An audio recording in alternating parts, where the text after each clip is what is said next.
Siglo a Siglo es una presentación de Inverfin, Record Electric, Shorty Beef, Agroveterinaria Ferheim, Classic, Frigorífico Neuland, Electrodomésticos Fama, IMAG, H Plus Balanceados, Estaciones de Servicio ECOP.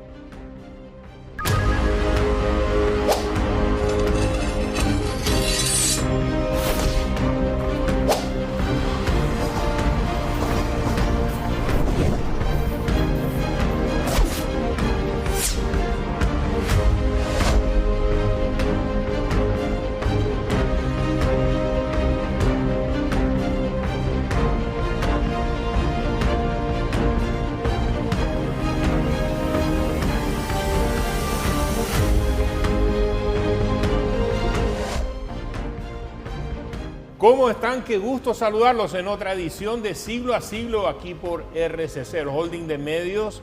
Y bueno, venimos del Día de la Familia, recordando la importancia de la familia y obviamente la cuestión de la niñez y adolescencia tiene mucha relación, guarda mucha relación con un país y un medio como este que le da mucho énfasis a la familia. Y hoy queremos abordar esa temática, para eso hemos invitado al ministro de la Niñez y Adolescencia de nuestro país, Walter Gutiérrez. Un gusto, gracias por acompañarnos.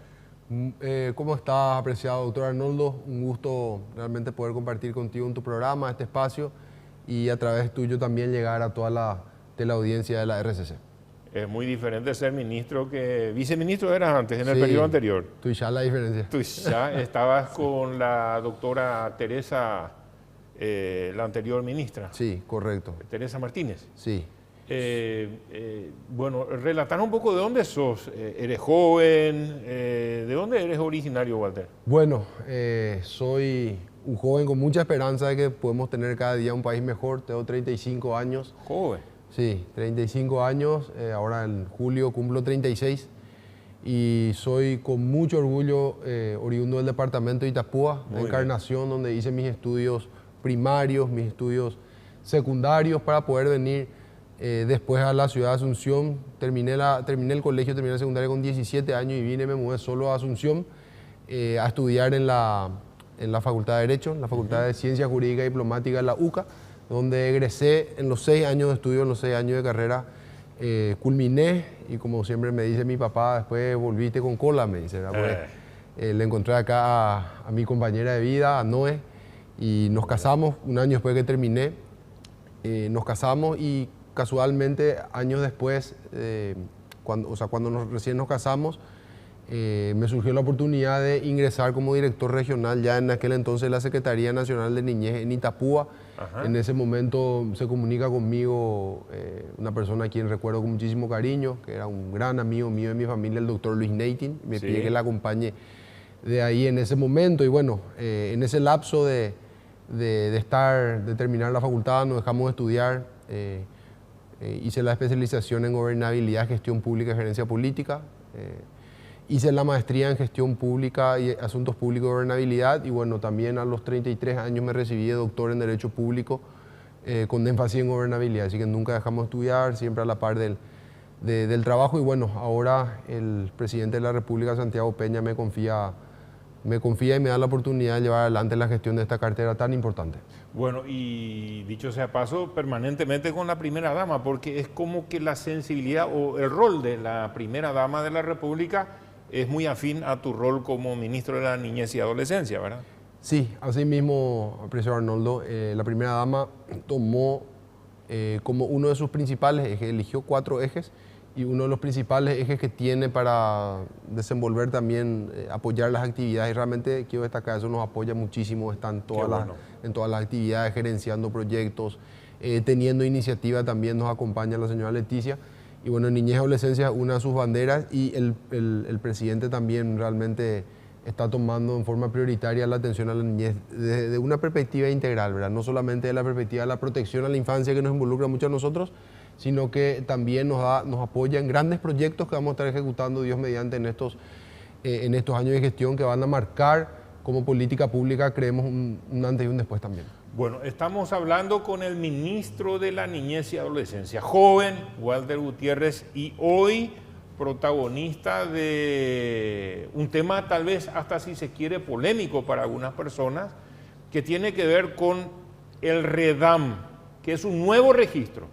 Hay papás y mamás, o sea, progenitores, que para poder tener su habilitación para el registro de conducir con cualquier municipalidad, o los que quieren transferir un auto, una propiedad a favor o en contra de uno tiene que estar al día con un nuevo registro. Explícanos un poco, porque es un tema que hoy tenemos que entender, socializar, y especialmente la gente tiene que saber cómo es el proceso. Sí, Arnoldo, es un tema muy importante que, si me permitís, voy a un poquitito a los intendentes, a historiar un poco y también a contextualizar por qué surge esto, ¿verdad? A ver. Antes que nada, el niño y el adolescente tiene como uno de sus principales derechos el derecho de la alimentación, el derecho a ser alimentado. Y cuando hablo del derecho a la alimentación, no hablo solamente de la comida, sino que cuando hablamos en materia jurídica del derecho de la alimentación dentro del marco de los derechos de la niñez, hablamos de que viene involucrado el derecho a la vestimenta, el derecho a la educación, el derecho a la recreación, al ocio, esparcimiento incluso, ¿verdad? Entonces, ese concepto es clave para arrancar. O sea, no es solamente el pan de cada día o para que tenga para alimentarse físicamente, sino para desarrollarse como persona, sería básicamente. Es correcto. Y también la ley prevé que pueda tener un desarrollo en ese sentido similar a la capacidad y al caudal de ingreso del alimentante. Correcto. Hay que entender que, suceden situaciones donde se dan casos de divorcio, separación, o donde el niño, o sea, nunca hubo un matrimonio, nació, pero obviamente en ese caso hay una responsabilidad de los progenitores. Hay una responsabilidad inherente de ambos progenitores. Ambos progenitores tienen la misma obligación, pero obviamente que el niño siempre está con uno de los progenitores. Entonces, en ese sentido, al otro progenitor le asiste el derecho a apoyar alimentariamente al niño realmente. No es, eso hay que entender, es para el niño, no es para el otro progenitor. Bueno, dicho esto, cuando ese cumplimiento no es volitivo o cuando no se da... no hay un castigo por no hacerlo. Claro, y cuando no se da en forma, no sé, inherente de parte de uno de los progenitores que está obligado a dar, entonces generalmente el otro le hace una demanda por asistencia alimenticia. ¿Dónde se hace esa demanda? ¿En qué institución? Esa demanda se promueve ante el Poder Judicial, ante los juzgados de primera instancia del Fuero de Niñez y Adolescencia. Y ahí el juez de niñez y adolescencia, el juez o la jueza, establecen cuál es el monto que le corresponde pagar al alimentante. ¿Y cuáles son los criterios para establecer un monto? Y uno de ellos es el nivel de vida, o sea, el ingreso. El ingreso del progenitor. Claro, el ingreso del progenitor, pero muchas veces también el nivel de vida.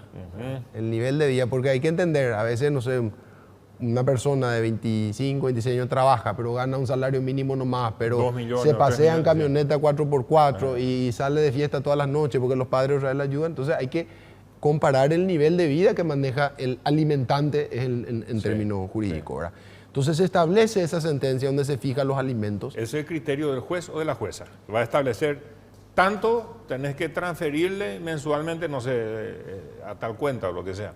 Exacto, sí, se crea una cuenta en el Banco Nacional de Fomento, donde obligatoriamente todos los meses el alimentante tiene que depositar el monto establecido, el monto fijado por la justicia. Es una cuenta judicial habilitada en el Banco Nacional de Fomento para beneficiar a ese niño o a esos niños. Correcto, todos los meses. Entonces, para no entrar en la situación de vení, pagame, este mes no me diste, este mes no me pagaste, no, se crea una cuenta. Y ahí tiene que depositar. Exactamente. A nombre del juicio, a la orden del alimentante, ¿verdad? Y ahí se paga. Entonces, eso se da mensualmente. Ahora, dicho esto, contextualizando esto, ¿qué pasa? ¿Qué es el REDAM, verdad? El REDAM es el registro de deudores alimentarios morosos. ¿Quiénes son esos deudores alimentarios morosos? Los deudores alimentarios morosos son aquellos que incumplen por 3 meses consecutivos o, aunque no sean consecutivos, durante 3 meses incumplen esa obligación de pasarle mensualmente el monto establecido dentro del juicio de alimento al niño. Ese es el deudor alimentario moroso. ¿Está bien? Bueno, entonces ahí va a saltar el dato, o sea, 3 meses, ¿consecutivos o separados? O sea, le debe 3 meses en total, entonces va a estar en el registro. Automáticamente. Va a saltar el dato. Exactamente. Ahí una persona se convierte en un deudor alimentario moroso. Ahora bien, ¿qué pasó? En el 2015, ya con una ley se crea el REDAM, que es el Registro de Deudores Alimentarios Morosos. Entonces, ¿Fui senador cuándo es? Fuiste senador, Así sí, mismo. exactamente, en el 2015. Entonces se crea este registro y cuando se incumple estos 3 meses, automáticamente se tiene que solicitar al juez que entendió la causa donde se fijaron los alimentos a que remita el nombre de esta persona al REDAM, que el REDAM es una plataforma que está, el registro está por ley dentro de la Corte Suprema de Justicia. Correcto. ¿Está bien? Entonces ingresa ahí. Ahora la gente se pregunta, ¿y cómo puedo salir del REDAM? Poniéndose al día. Sí, señor, poniéndose al día, cumpliendo con sus obligaciones alimentarias. O sea, si él pone en ese caso una cuota, ya entonces se habilita. O sea, debe 2, por ejemplo. Tiene que ponerse al día. Es un extremo. Al día Tiene significa que ponerse pagar al día. las 3 cuotas. Así mismo, Arnoldo. Si Tiene no, que no ponerse se al día. levanta ese bloqueo ya hecho. Exactamente. Y viene una ley en el 2020 a complementar la ley del REDAM del 2015. Muy bien. Justamente porque no estaba siendo, parece, muy aplicada la ley. Entonces establece algunas situaciones como que aquel que está dentro del registro del REDAM no pueda obtener su licencia de conducir, que aquel que está dentro del registro del REDAM no pueda celebrar actos jurídicos como instrumentos públicos, los que se realizan a través de traslación de dominio por escritura pública, por ejemplo, y que sean actos registrables, y también incluso acceder a créditos. Hasta eso. O sea, Sí, señor. le van a bloquear esa posibilidad. Se le bloquea. Es como una suerte, digo yo, de capitis diminutio en la época de los romanos, la muerte civil. Bueno, joven nuestro ministro de la Niñez y Adolescencia, pero ha tomado la posta en esta cuestión, no porque es mala gente, sino que entiendo porque estás cumpliendo tu rol para defender a los más vulnerables, que son los niños y niñas que están necesitando esos recursos para poder formarse. Después de la pausa queremos ver un poco cómo está tomando la gente esta nueva normativa que empezó a regir en el mes de abril y bueno, la gente se va acostumbrando. Los escribanos tienen que acostumbrarse, todo lo que es registros públicos, las municipalidades para otorgar la licencia de conducir. Los detalles en el próximo bloque.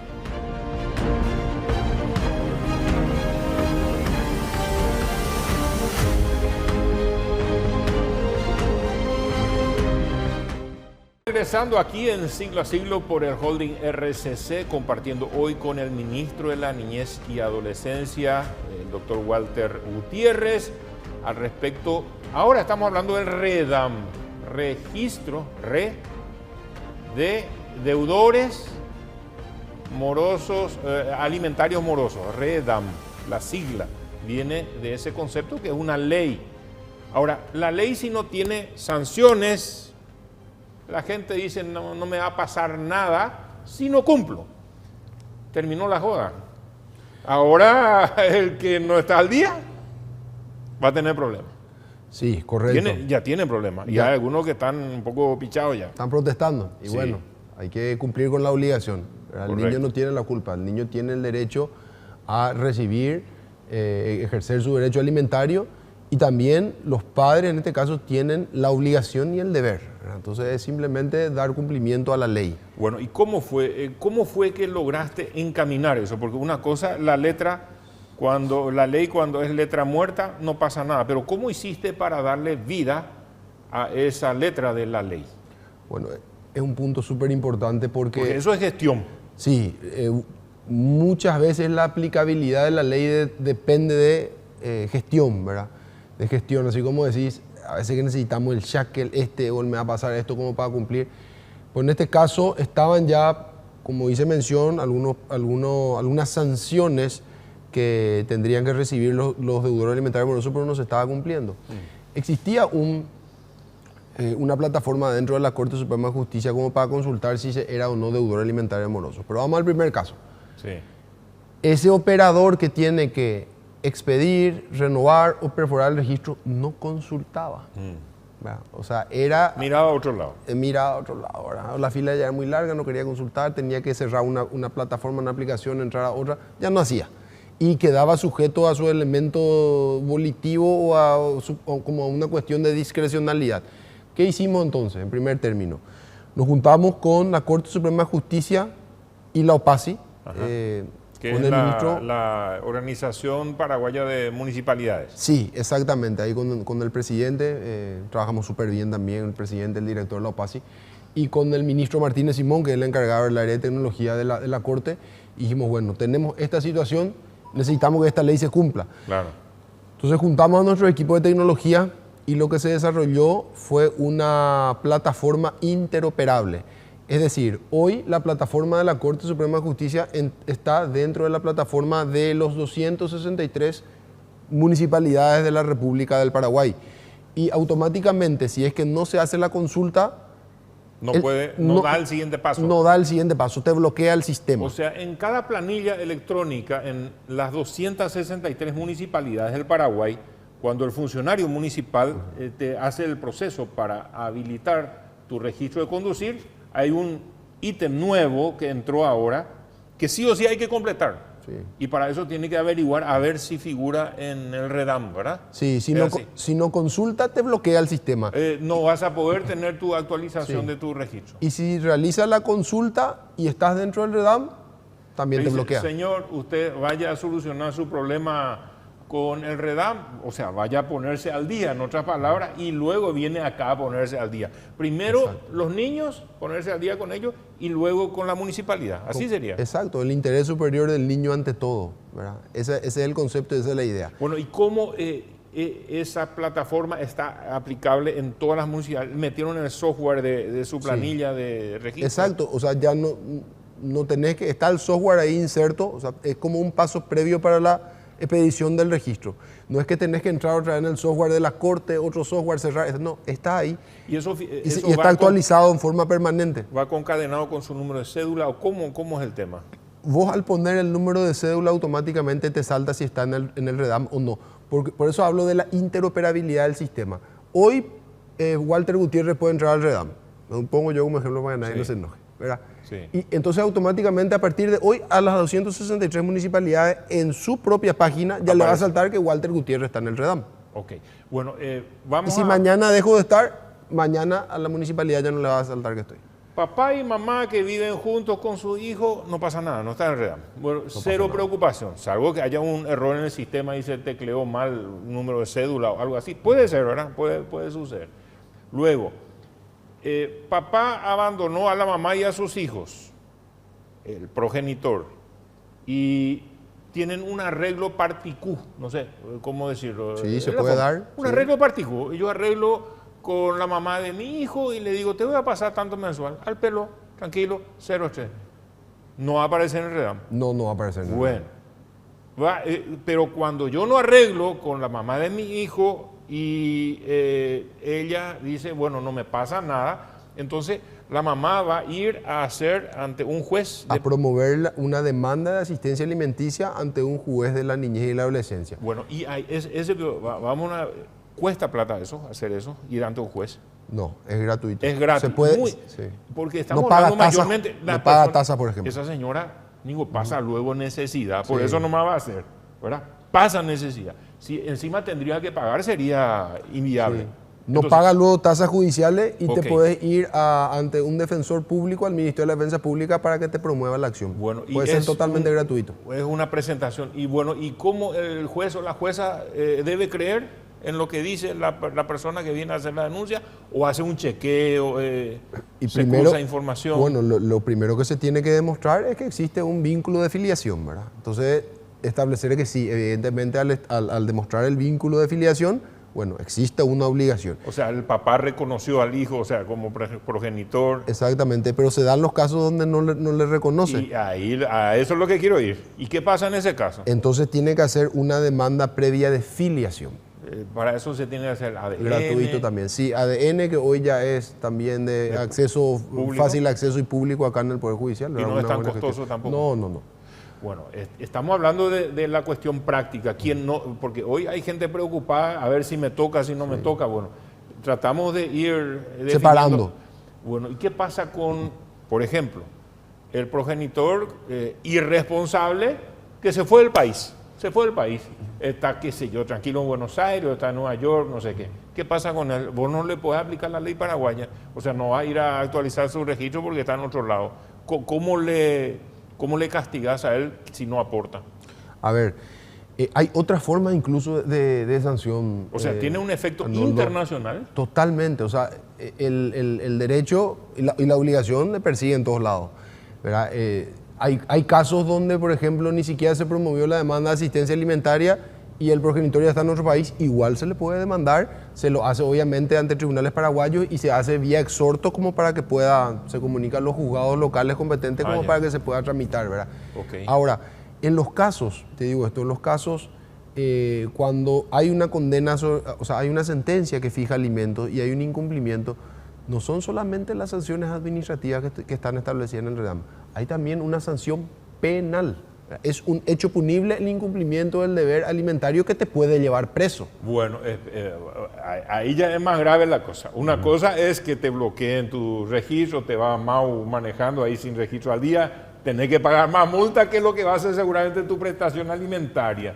Pero de ahí a que te pongan las esposas, no tu esposa, las esposas, y te lleven adentro, eso no da gusto. Y creo que hace poco pasó con una conocida figura del periodismo deportivo. Entonces, ¿qué pasó en ese caso? No es que se retrasó 3 meses.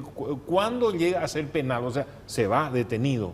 Sí, no, y también ya los 3 meses te da una sanción administrativa y también penal, que es el incumplimiento del deber alimentario. O sea, tiene el área, o sea, cuando hablamos del derecho alimenticio, vos promovés vía juzgado de niñez y adolescencia, es una acción más bien civil, te fijan del monto. Pero con el incumplimiento puedes tener, para que se entienda más lo amplio que es, ¿verdad?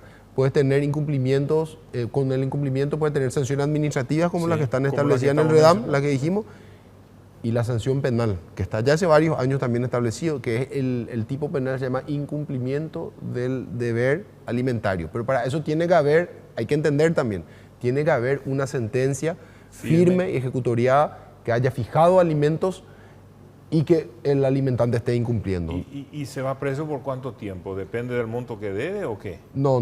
La expectativa de pena, si mal no recuerdo, va hasta 5 años de cárcel. ¿Y no hay la única prisión domiciliaria o alguna figura? El criterio del juez, ¿verdad? La mayoría aplica la prisión preventiva. Pero si aplicamos una lógica pura, el fulano que se va preso, bueno, no va a poder seguir trabajando. ¿Cómo él va a generar recursos para pagar eso por el cual le castigan que no está pagando? O sea, no es una contradicción. Sí. O sea, vos le metes preso, no va a poder trabajar y no...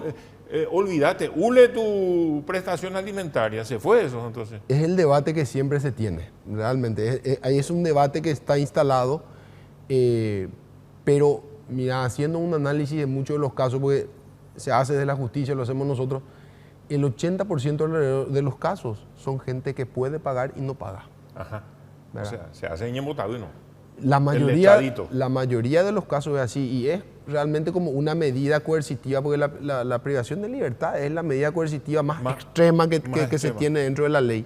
Okay. Entonces, a fin de garantizar y teniendo siempre como vista el interés superior del niño, es que se tomó la decisión en su momento de incorporar este tipo penal dentro de nuestro Código Penal paraguayo. Eso no está en el Código de la Niñez, eso está en el Código Penal paraguayo.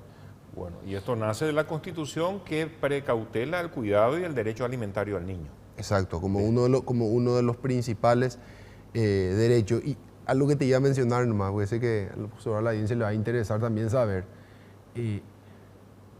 ¿Qué pasa si una pregunta frecuente, ¿qué pasa si yo tengo, o hay una niña de 5 años o un niño de 5 años, estaba viviendo con la mamá de los 5 años, el papá nunca se hizo cargo?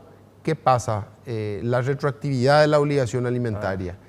Para entender, lastimosamente, si no promoviste a tiempo la denuncia por prestación alimentaria, esos 5 años ya no... Rige desde cuando moviste el expediente. Desde que presentaste la demanda. A partir de ahí rige. Y si tu juicio de alimentos se resuelve en 1 año y se le condena a 1 millón de guaraníes al alimentante, automáticamente es retroactivo y va a tener que pagar de entrada 12 millones, para que se comprenda, ¿verdad? Ejemplos prácticos. Después de la pausa quiero que me expliques también si suceden casos a la inversa.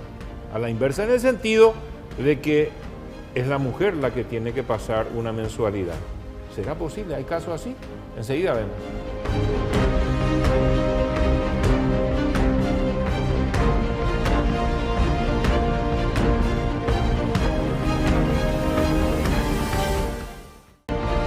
Regresamos aquí en Siglo a Siglo por RCC. Hoy con el ministro de la Niñez y Adolescencia nos estamos enterando con Walter Gutiérrez de aspectos, de detalles que tienen que ver con esto, que obviamente cuando incursiona, primero el castigo, que a nadie nos gusta, y segundo que eso es por ley, acá no hay otro tipo torcido como para arreglarlo, no hay escapatoria, esto le toca y va a tener que ponerse al día.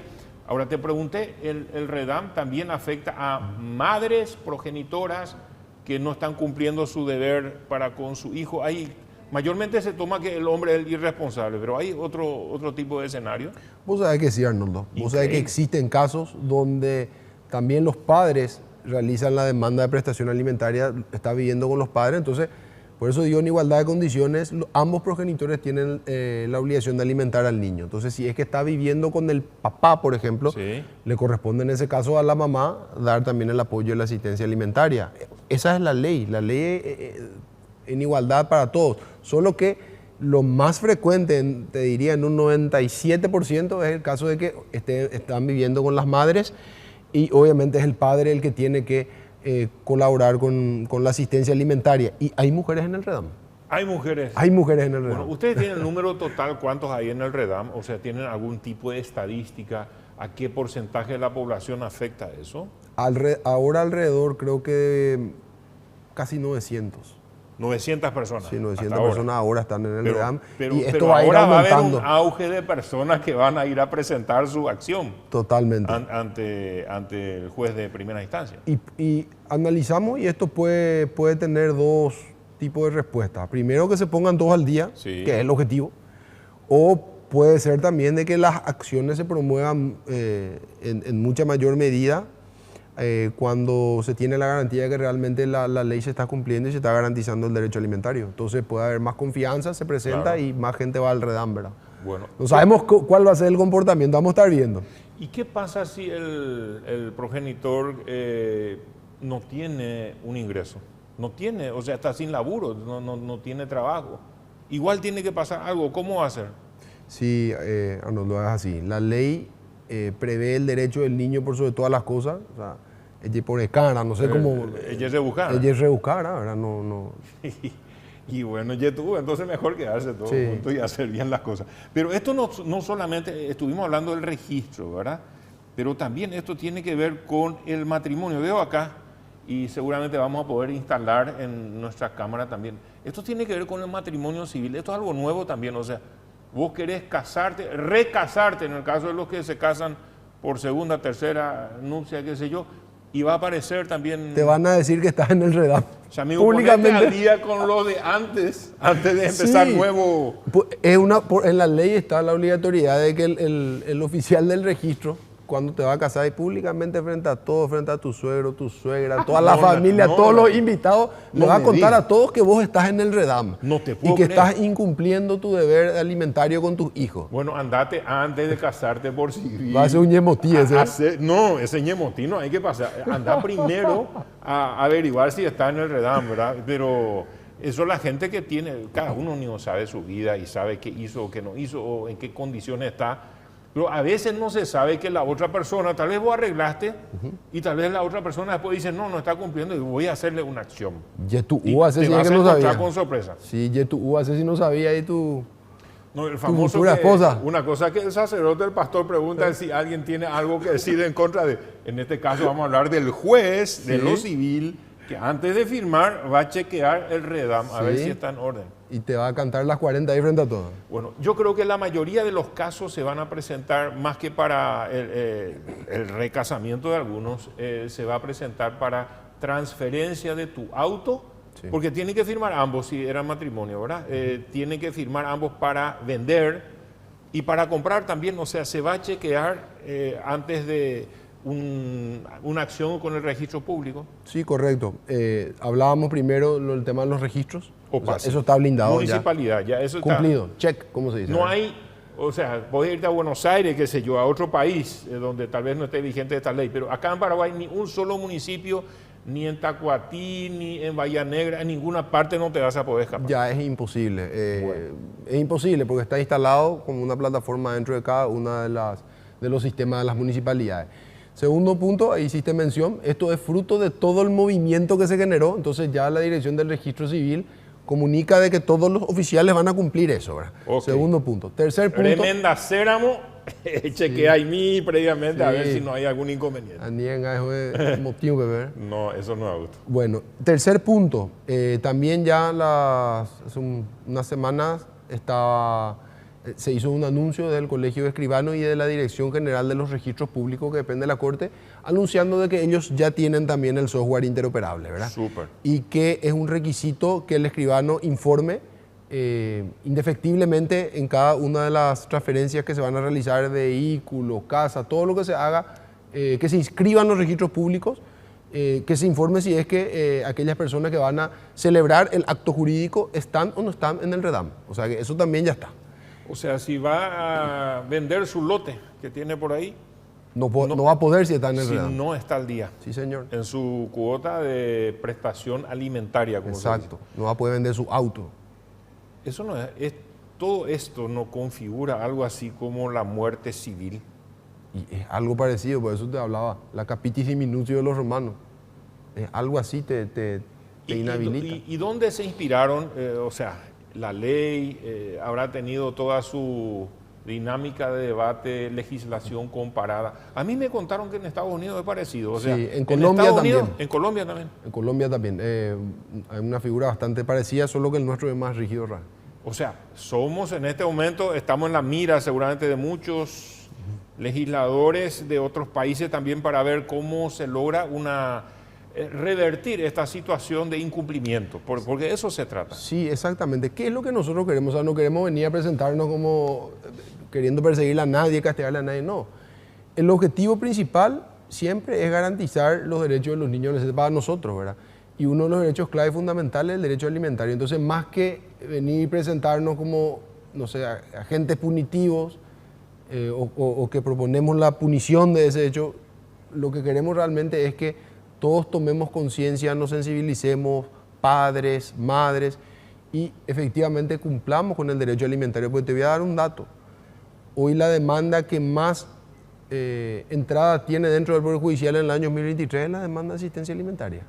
¿En serio? Así mismo, esa es nuestra situación, ¿verdad? Entonces, cuando alguien viene y dice, no quiero, no me gusta, ¿por qué hacen esto? Yo le respondo diciéndole de que hoy la mayor cantidad de demanda que hay en el Poder Judicial es la de asistencia alimentaria. La de asistencia alimentaria. Sí. Y bueno, ahora tengo entendido que también están trabajando con ver para la cuestión bancaria.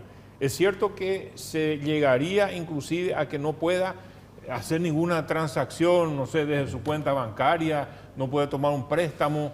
Hasta ese nivel, ¿en dónde están esos trámites ahora? Así mismo, eso estamos ya en un diálogo con el Banco Central del Paraguay, como para que pueda bajar obviamente la línea a las diferentes instituciones bancarias, financieras, todas las crediticias, porque la ley lo dice, o sea, no es un antojo nuestro, eso yo quiero que se entienda también. Nosotros estamos buscando que se cumpla la ley Así y es. para ese efecto estamos tomando ciertas estrategias y ciertas gestiones, como dijiste al principio, Arnoldo. Bueno, si ustedes quieren saber más, entren en su página web Redam y van a ver ahí las diferentes ramificaciones de la aplicación de esta ley y especialmente de las consecuencias que trae. Los escribanos, ¿qué opinan al respecto? ¿Están de acuerdo? ¿No están de acuerdo? Mira, nosotros tenemos prevista una reunión incluso ahora con el Colegio de Escribanos. Íbamos a tener una y no pudimos tenerla porque justamente me surgió un viaje de urgencia, pero tenemos pendiente reunirnos. Sí me informaron preliminarmente de que hay un apoyo también de parte del Colegio de Escribanos. Pero para hay esto. preguntas, hay consultas que quieren hacer. Y sí, siempre es, ¿verdad? Pero, como digo, nosotros no nos vamos como a presentar una cuestión antojadiza, nos vamos con la ley en la mano. Correcto, correcto. Bueno, tu rol como ministro no es solamente este de Redam, pero estás cumpliendo la función de cuidar a los niños y niñas. Ese es tu rol, tu responsabilidad. Las CODENI están a tu cargo también. Sí. O sea, el trabajo del cuidado en todo el país a través de las municipalidades y el trabajo en conjunto. Los niños en situación de calle, o sea, este REDAM también tiene que ver con los indígenas, las poblaciones de nuestro pueblo originario, o sea, si hay un caso entre ellos, también como ciudadanos paraguayos. Es que no hay distinción. No hay distinción. No hay distinción, no solamente en lo del REDAM, ¿verdad? Y me tocó hacer una confrontación pública con miembros del Ministerio Público en ese momento cuando salieron a declarar, o sea, un agente fiscal en particular salió a declarar, estaba embarazada una niña, doy un mano ejemplo, ya que hablaste de los indígenas, una niña embarazada de 10 años de una comunidad indígena, se va al Centro de Salud de San Juan de Pomuceno y sale el agente fiscal y dice, vamos a ver si es un abuso sexual o no, vamos a ver si hubo un consentimiento o no, si estaban pareja o no. Y eso es grave, que digamos desde los actores institucionales. El Código Penal paraguayo, en el artículo 135, que establece abuso sexual en niños, habla de que todo acto sexual, discúlpame que hable, ni siquiera solamente el coito o la penetración, todo acto sexual que se realice hacia un niño, frente a un niño, que se le induzca al niño a realizarlo a otra persona, es abuso sexual en niños. Y cuando entendemos niños hablamos de menores de 14 años, o sea, hasta los 13 años. No se mide si hubo o no hubo consentimiento, es abuso sexual. E igual si pertenece a comunidades indígenas. ¿Por qué? Porque la Constitución en el artículo 54, en el artículo 63, donde habla de los pueblos indígenas, habla de que ellos tienen derecho a poder regirse bajo sus normas consuetudinarias, sus costumbres en sus comunidades, correcto, siempre y cuando no atentan o no contrarían ninguno de los preceptos establecidos en esta Constitución. Clarísimo. 2 paginitas más atrás, en el artículo 54, hay el artículo máter de protección a la niñez. El artículo 54, familia, sociedad, y en este orden, familia, sociedad, Estado, tienen la obligación de garantizar el cumplimiento de los derechos de los niños, el desarrollo armónico integral, así literal dice la Constitución, y protegerlos contra toda forma de violencia, abandono, abuso, explotación. Bueno, entonces, rige no por igual, para los indígenas también. Para todos, la ley es para todos. ¿No es hora también de pensar en un REDAM para los adultos mayores? Yo sé que no es tu responsabilidad, pero veo cada vez más abandono por parte de los hijos para con sus progenitores también. Es el otro lado de un mismo problema familiar social. Después de la pausa, vamos a hablar de otras responsabilidades del ministro Walter Gutiérrez al frente de la cartera de la niñez y adolescencia.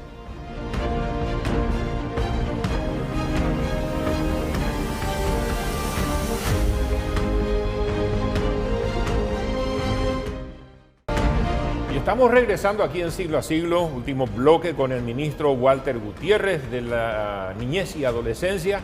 Así que lo de los adultos mayores vamos a dejar a cargo de los senadores y diputados para analizar un poco si esta aplicación del REDAM para con la niñez y adolescencia funciona.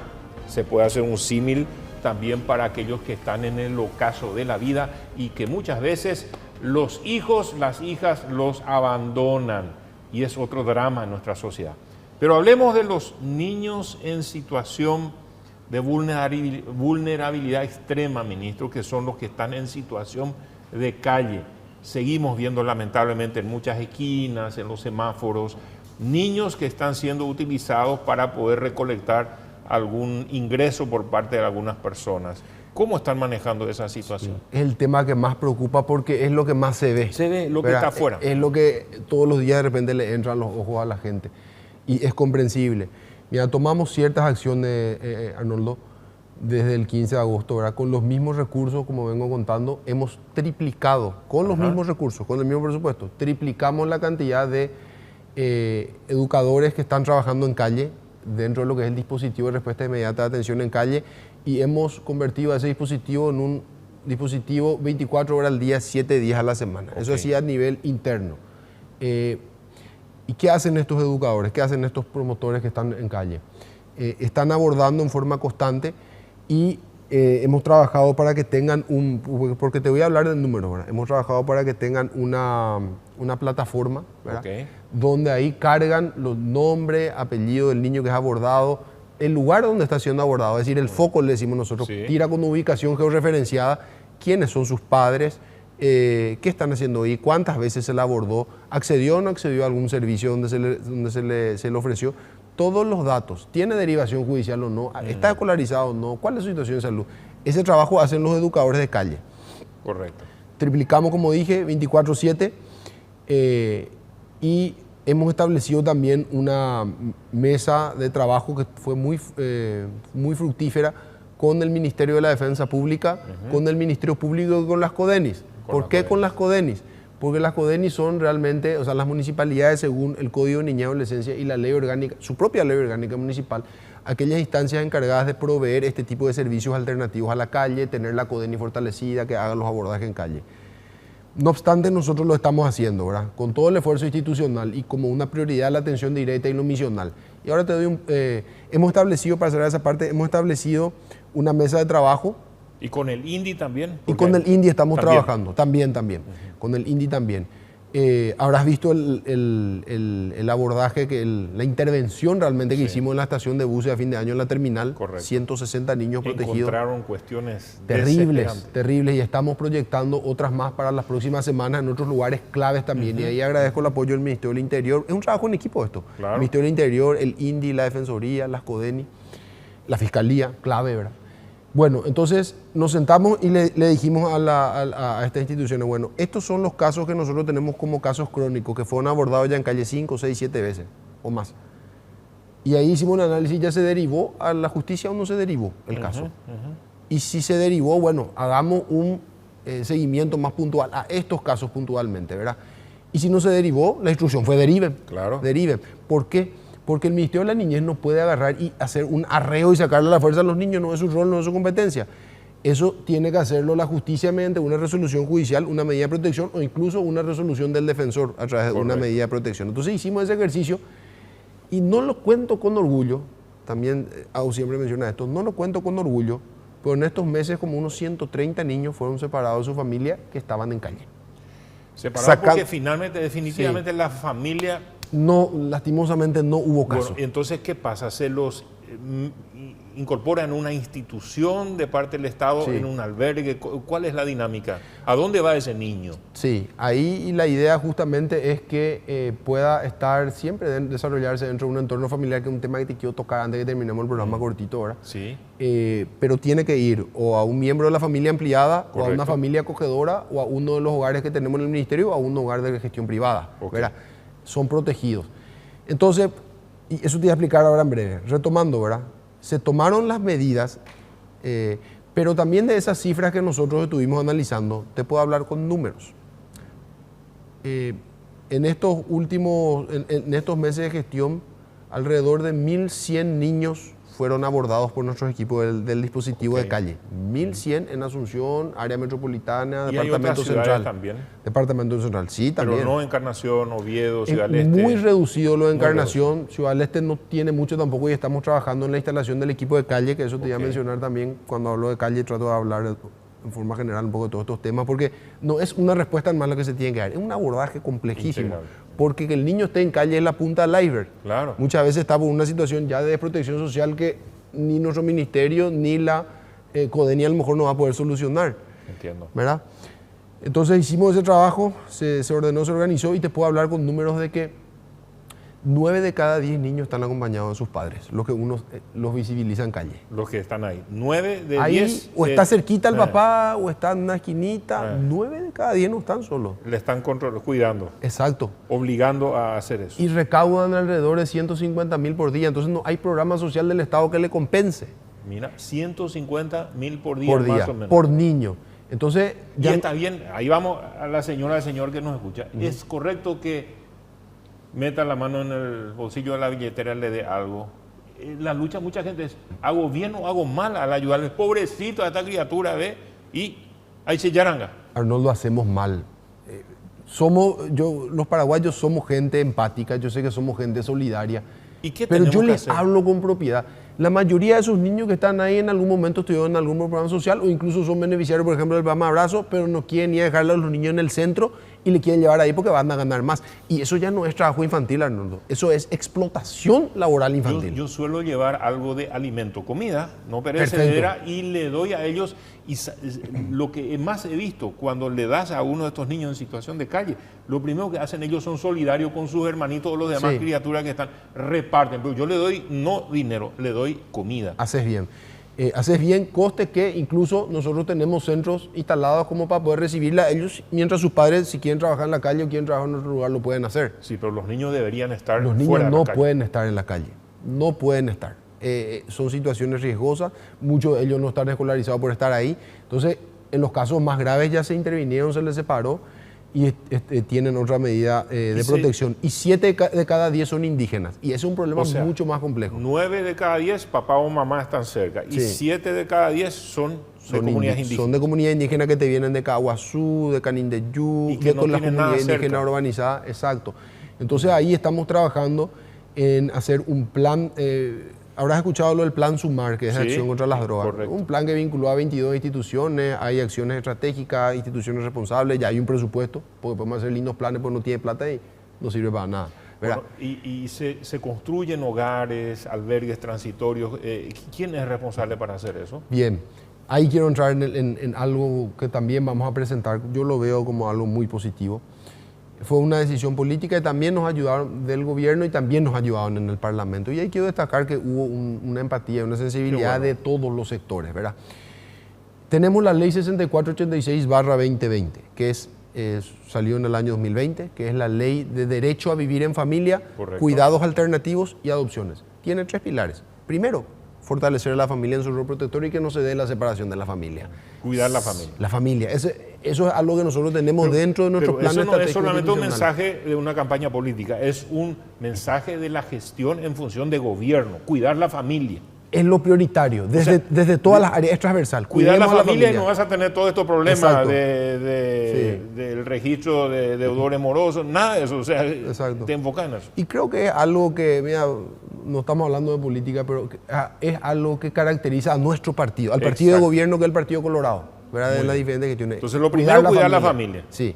Primer pilar. Primer pilar, cuidar la familia. Si es que no se pudo, no se logró fortalecer, porque tenemos como uno de los principales ejes también de nuestro propio plan estratégico institucional y va a estar plasmado en el Plan Nacional de la Niñez y Adolescencia que vamos a sacar en el 2024, trabajando con las familias y en la Política Nacional de Niñez que va a tener una vigencia de 10 años, el fortalecimiento de la familia en su rol protector. Eso vamos a trabajar muchísimo, va a ser uno de nuestros nortes, está haciendo ya, ¿verdad? Bueno, si eso no se logra, lastimosamente hay que buscarle una alternativa de cuidado. Y ahí entra el segundo eje, cuidados alternativos, donde el niño puede estar mejor. Y si es que dentro del proceso de cuidados alternativos, cuando se desarrolló el juicio, no se pudo dar la reinserción familiar, ahí el niño va en adopción. Bueno, esa es la ley 6486/2020, que es una ley fabulosa que vino a reemplazar a la ley de adopciones del 97. ¿Qué es lo primero, Arnoldo? Te hago yo la pregunta a vos ahora. Vamos a invertir un poco. ¿Qué es lo primero que vos pensás cuando yo te hablo de la palabra adopción? ¿Qué es lo primero que se te viene a la cabeza? ¿Qué es lo que dice la gente? Y pucú, largo, nunca se termina el proceso. A veces la criatura ya tiene 10, 13 años y no terminó el proceso. Es la verdad. En el ojo. Y suscribo, firmo ahí lo que estás diciendo. Firmo. Y mientras tanto el niño va creciendo de una forma irregular, pero no es por su culpa. Y exacto. Y nosotros en el Ministerio de la Niñez le tenemos al Centro de Adopciones. El Centro de Adopción depende del Ministerio y la Dirección General de Cuidado Alternativo que creó esta ley también depende del Ministerio. Entonces, cuando un niño es separado de su familia, para contextualizar rápidamente, se le tiene que buscar, eso que vos preguntaste, una alternativa de cuidado. Y el espíritu de esa ley es que el niño esté dentro de lo más parecido a una familia. Correcto. Entonces, por eso ponemos en primer orden familia ampliada, tío, abuelo, primo, algún hermano mayor ya. Incluso una vecina, tal vez. O un familiar afectivo, una vecina, un referente afectivo, referente afectivo. Después la familia acogedora, que tienen que ser las familias que están dispuestas a cuidar transitoriamente a ese niño mientras en el expediente judicial se resuelve si va a ser reinsertado en su familia o va a ser adoptado. La familia acogedora, que poquita hay ahora y no se les apoya, ¿verdad? Y en última instancia, los hogares Las instituciones. Las instituciones, ¿verdad? Porque tienen un modelo que yo nunca voy a satanizar porque nos dan una ayuda enorme a nuestros chicos. Jamás voy a satanizar, ¿verdad? Al contrario, estamos tratando de apoyarles también. Correcto. Y que se vayan convirtiendo en el modelo residencial porque les necesitamos, eso es categórico. Pero para que todo esto sea, ¿por qué ocurre todo esto? Porque la ley que salió sin recursos, Y sí. ¿verdad? Y nos dieron así una mochila gigantesca de responsabilidades. Pero sin las herramientas para Y no cumplir. vino este. Entonces ahora empezamos a tener los recursos y lo primero que vamos a hacer, y te doy unos datos, cuando nos piden a nosotros un trabajo de mantenimiento del vínculo familiar que tiene que hacer nuestros equipos técnicos multidisciplinarios que solamente están en Asunción y uno en Itapúa, se tiene que pagar viático, se tiene que ver el chofer, no hay tantos móviles. Me viene de Encarnación mañana, hoy un pedido, mañana me viene Pedro Juan. No podemos dar respuesta a ese pedido de mantenimiento del vínculo que no se hace por teléfono. Vos tenés que irte a la casa, ver cómo es, hablar con la familia, ver qué posibilidad hay. Un proceso que no es corto, ¿verdad? Y también cuando nos piden familias acogedoras, cuando hay que separar al niño por alguna razón, hoy tenemos respuesta del 15% de los pedidos y el 15% de mantenimiento del vínculo. ¿Pero por qué? Porque no hay los equipos técnicos. Así es. Entonces, con estos recursos nosotros vamos a crear ahora el Programa Nacional de Cuidado Alternativo y Adopciones con plata, con recursos, con equipos técnicos en todos los departamentos. Qué bueno, La sí. descentralización va a permitir también mayor austeridad, una respuesta más efectiva y algo muy importante. El Estado le pide a Arnoldo Vince y su familia que sean familia acogedora, que nos ayuden a cuidar a los niños. Pero el Estado le entrega al pelo, muchas gracias, le dice. Y a lo mejor no todos tienen las condiciones Claro. económicas para recibir al niño. Sí tienen todo el amor para cuidarlo y protegerlo en ese momento, pero no tienen a lo mejor los suficientes recursos. Porque, o sea, yo tengo una hija y sé lo que cuesta, ¿verdad? Sí. ¿Verdad? Bueno. Entonces, único más. Y para cerrar, hoy el Estado con este programa nuevo que se va a lanzar va a poder incluso apoyar financieramente a esas familias acogedoras. Qué bueno, qué buena noticia para cerrar el programa de hoy, Siglo a Siglo por RCC. Y bueno, al ministro le vamos a invitar en breve para ahondar más temas de la niñez que son apasionantes. Muchas gracias por tu tiempo. Por favor, hay muchísimos más temas por hablar. Estamos siempre a disposición para compartir contigo y con la teleaudiencia. Hasta la próxima semana, aquí en Siglo a Siglo por RCC. Muchas gracias.